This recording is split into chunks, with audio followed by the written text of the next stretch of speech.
In the early days of the internet, Netscape was one of the most popular web browsers with a market share of over 90%. Microsoft had completely missed the boat and was late to the internet. Netscape was poised to become the first of the big internet companies, but today the N in FANG is not from Netscape, but from someone else. So what happened in Netscape, and why did they disappear?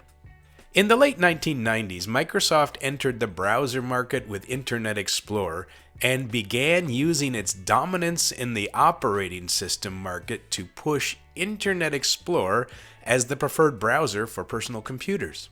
One way Microsoft did this was by bundling Internet Explorer with its Windows operating system, and it was the default browser for most users. This made it difficult for Netscape to compete because many users simply used the browser that came pre-installed on their computer, and Netscape slowly disappeared.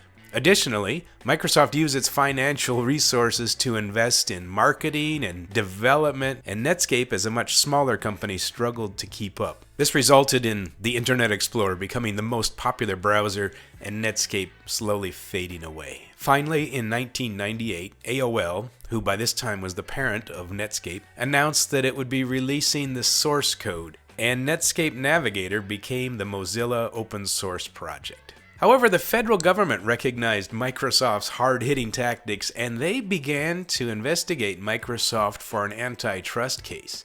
The case centered around the claim that Microsoft used its dominance in Windows to then put Internet Explorer onto everybody's computer by default. Microsoft claimed that it would break Windows if they took Internet Explorer away. The case went to trial in 1998, and by 2000, Microsoft had reached a settlement with the DOJ, in which the company agreed to change certain business practices and allow computer manufacturers a bit more freedom to promote their own browsers.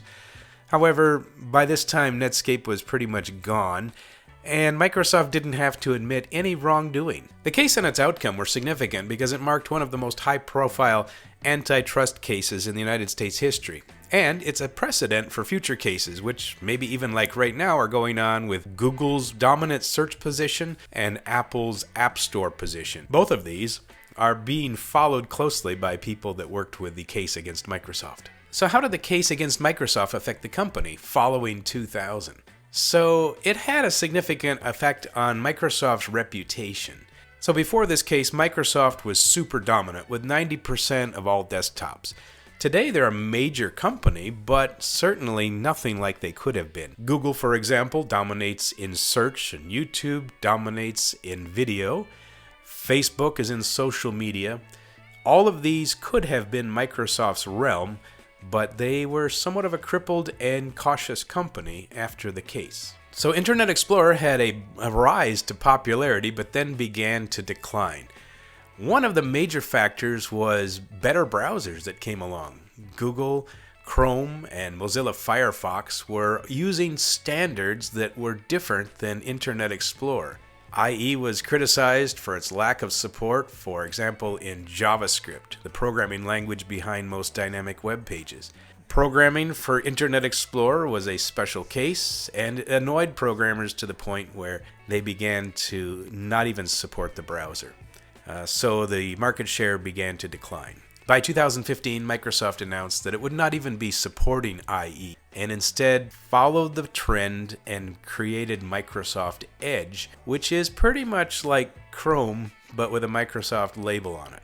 So what could have happened had Netscape survived all of the tactics that Microsoft threw against it? So of course it's difficult to say for certain, but they were in a great position. They could have obviously continued to develop their web browser and have completely dominated internet services. For example, look at the Chromebook. It's an entire operating system based on a web browser. Netscape was in the position to dominate in such a way. They could have expanded their areas into other sections. For instance, they would have looked more like Google.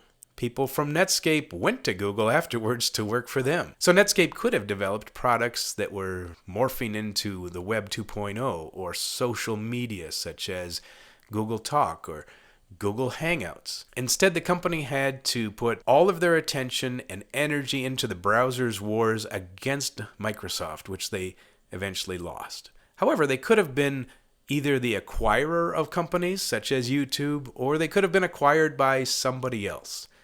We will never know because the company was a failure at the end, thanks to Microsoft. So what's your opinion? Would you still be using Netscape today if it were around? Did you have any experience with, as a developer perhaps, an Internet Explorer? Tell me what you think in the comments below. If you like what you see on this channel, make sure that you subscribe. I've got all kinds of tutorials to help you become a software developer, and we'll see you in the next video.